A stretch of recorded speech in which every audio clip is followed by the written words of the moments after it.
Super cluster, triple super ক্লাস্টারের পরে প্রথম আসমান, তার চেয়ে বড় দ্বিতীয় আসমান, এই দুই আসমানের সেখানের মাঝেও এই জগৎগুলো আছে, তার চেয়ে বড় আল্লাহ দ্বিতীয় আসমান, এর চেয়ে বড় চতুর্থ, এভাবে সপ্তম আসমান। হারি আল্লাহ, 70,000 দূরের পর্দার দেশ আছে, সেগুলাতে জগৎ সৌরজগৎগুলো আছে।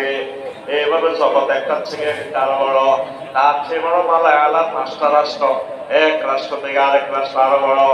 আল্লাহ এর চেয়ে বড় আরশ আজিম, তার চেয়ে বড় আপনি আমার আল্লাহ। আল্লাহ আল্লাহ ডাক দি কয় বান্দারে, তুই তো বড় শেয়ানা রে বান্দা, তুই আমার এই মহব্বত করি বুঝি সিজদা দিলি। সুবহানা রাব্বিয়াল আলা। আমি আল্লাহ কথা দিলাম, এই কপালটা আমি জাহান্নামের আযাবে নেব না। তুই আল্লাহরে সিজদা দিলি না, দিলি না।